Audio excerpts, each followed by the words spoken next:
नमस्ते जी।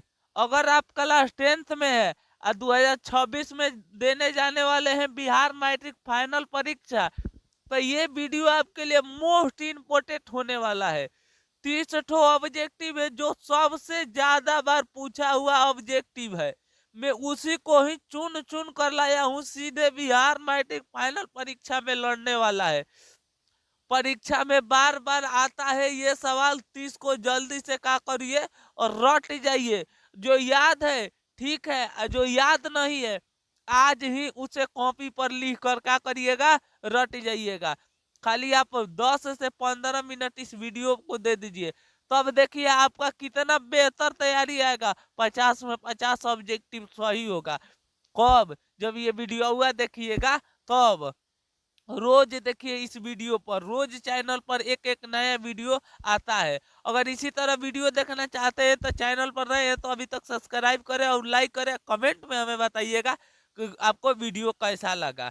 ठीक है, आपके पास अब बहुत टाइम कम बचा है बाबू परीक्षा का। अब सीधे अब परीक्षा का दिन नीचे कहा गया है, तो अब आपको इसी तरह वीडियो देखना पड़ेगा, क्योंकि अब आप कितना याद करिएगा। याद करने का समय खत्म हो गया। अब रट जाइए जो मेल सवाल ला रहा हूँ। ठीक है, आइए हम बे टाइम वेस्ट करते हुए करते हैं वीडियो को स्टार्ट। और एक बात बताइएगा कमेंट में, आपका मार्क्स कितना आया और कितना गलत हुआ और कितना सही। ठीक है, पहिल का सवाल वीवीआई सवाल है। 20 के दांत शीर्षक पाठ किस कहानी से संग्रहित लिया गया है? 20 के दांत किस पाठ से लिया गया है? तो याद रखिएगा पेपर में आएगा 20 के दांत तथा अन्य कहानियां से लिया गया है। अगला सवाल देखिए, सेन साहब की कितनी लड़की थी? सबसे इंपोर्टेंट और वीवीआई सवाल, सेन साहब की कितनी लड़की थी? तो याद रखिएगा बाबूआ, सेन साहब की 5 लड़कियां थी। कितनी थी बाबू? तो याद रखिएगा सेन साहब की 5 लड़कियां थी। सबसे इंपोर्टेंट और वीवीआई सवाल ये पेपर में आएगा। ऐसे ही लड़के आगे चलकर गुंडे चोर डाकू बनते, यह पंक्ति किस पात्र, यह कहानी किस पात्र के कही है? आखिर यह बात किसने कहे थे? तो याद रखिएगा ये बात कही दी थी सेन साहब ने कहे थे। ऐसे ही लड़के आगे चलकर गुंडे चोर डाकू बनते हैं। अगला सवाल देखिए 4 नंबर, 20 के दांत शीर्षक कहानी के कहानीकारक कौन है? 20 के दांत कहानी किसने लिखे है? तो याद रखिएगा 20, 20 कहाँ पाया जाता है बाबू? तो आप कहिएगा नौली में, तो इसीलिए इनका लेखक कौन हो जाएगा? नौलिम बिलोचन शर्मा। कौन हो जाएंगे बाबूआ? नौलिम बिलोचन शर्मा। सेन साहब की 5 लड़कियां कैसी थी? तो याद रखिएगा सेन साहब की 5 लड़कियां सुशील थी। कैसी थी बाबू? तो याद रखिएगा सुशील थी। मदन किसका पुत्र था? सबसे इंपोर्टेंट और वीवीआई सवाल, तो याद रखिएगा मदन गिरधर लाल का पुत्र था। किसका पुत्र था बाबू? याद रखिएगा गिरधर लाल का पुत्र था।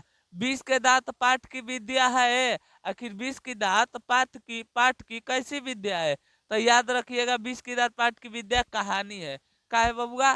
तो याद रखिएगा ये एक प्रकार की कहानी है। तो यहाँ पर आकर हम लोग का 60 ऑब्जेक्टिव का हो गया, समाप्त हो गया। आइए हम टाइम वेस्ट करते हुए बढ़ते हैं 8 नंबर क्वेश्चन की ओर। 8 नंबर क्वेश्चन देखिए, सेन साहब की कार की कीमत कितनी थी? तो याद रखिएगा सेन साहब की कार की कीमत 8,500, 7,500 थी। कितना थी बाबू? तो याद रखिएगा 7,500 थी सेन साहब की कीमत। गिरधर लाल किस वर्ग का प्रतिनिधित्व करता था? सबसे इंपोर्टेंट और वीवीआई सवाल, गिरधर लाल किसका प्रतिनिधित्व कर रहा था? तो याद रखिएगा वो निम्न और मध्य वर्ग दोनों से आता था।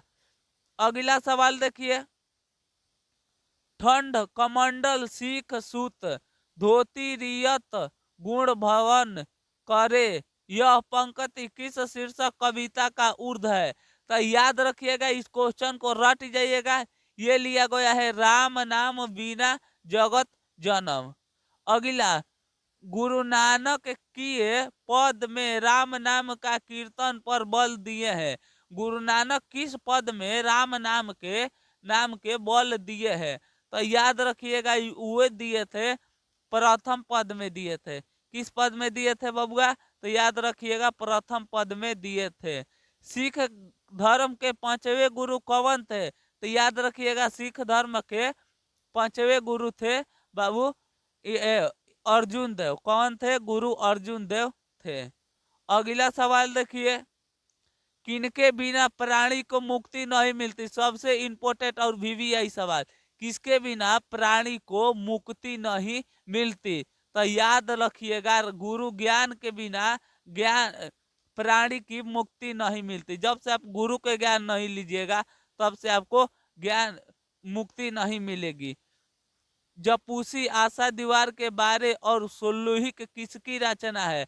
तो याद रखिएगा ये सारा के सारा किसकी रचना है? तो याद रखिएगा गुरु नानक जी की है। ठीक है, गुरु नानक जी की है। अभी तक आपको कितना 14 में ऑब्जेक्टिव या जो याद है उसे ठीक है, जो याद नहीं है उसे आज ही कॉपी और लिख कर आपको याद कर लेना है।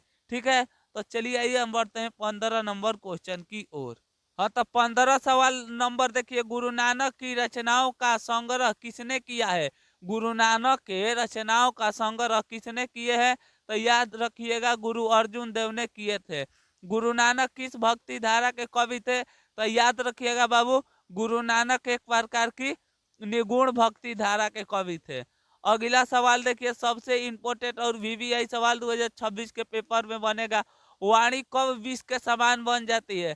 तो याद रखिएगा, राम नाम के बिना वाणी विष के समान बन जाती है।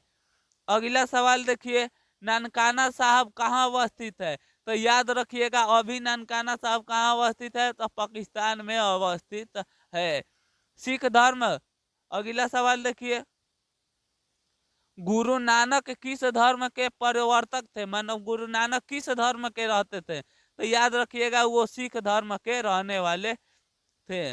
अगला सवाल देखिए, निरुंस विद्या का संबंध किससे है? तो याद रखिएगा, निरुंस विद्या का संबंध मानव विज्ञान से है।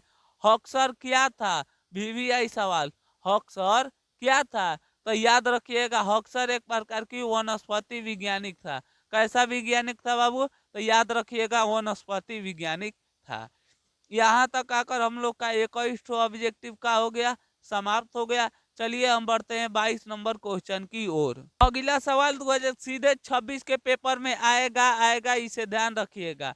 स्वामी विवेकानंद ने वेदांतों का वेदांत किसे कहा है? तो याद रखिएगा मैक्स मूलर जी को कहा है। अगला सवाल देखिए, मैक्स मूलर ने वर्ष की अवस्था में लिपजिंग विद्यालय में संस्कृत का अध्ययन किए थे। मैक्स मूलर कितने वर्ष के थे? तो संस्कृत के जाकर अध्ययन किए थे। तो याद रखिएगा 18 वर्ष के। दारिस नामक सोने के सिक्का से भरा घड़ा किसे मिला था? 2026 के पेपर में छपेगा। तो याद रखिएगा वारे हटिंसन को मिला था। अगला सवाल देखिए, मेघदूत का जर्मनी में अनुवाद किसने किए थे? तो याद रखिएगा जर्मनी को मैक्स मूलर ने किए थे। मैक्स मूलर के अनुसार सच्चे भारत का दर्शन कहाँ हो सकता है? लगा लीजिए इसे वीवीआई। तो याद रखिएगा भारत के गांवों में दर्शन हो सकता है। अगला सवाल देखिए, सब पुराने अच्छे नहीं होते और सब नए खराब नहीं होते, यह बात किसने कह दिए थे? तो याद रखिएगा कालिदास ने कहे थे। सिकत का अर्थ है, सिकत का अर्थ याद रखिएगा मोम है। अगला सवाल देखिए, हजारी प्रसाद द्विवेदी का जन्म कब हुआ था? तो याद रखिएगा बबुआ, हजारी प्रसाद द्विवेदी जी का जन्म हुआ था 1907 ईस्वी में। कब हुआ था बाबू? 1907 ईस्वी में। 30 नंबर क्वेश्चन देखिए, 30 नंबर है, द्विवेदी जी से किसने पूछा कि पापा ये नाखून क्यों बढ़ता है? तो याद रखिएगा उनकी छोटी लड़की ने पूछी थी। देखिए क्वेश्चन आ गया, द्विवेदी जी से किसने पूछा था कि नाखून क्यों बढ़ता है? तो याद, द्विवेदी जी से किसने पूछा नाखून क्यों बढ़ता है? तो याद रखिएगा उनकी छोटी बेटी ने पूछी थी, जो कि ऑप्शन नहीं है।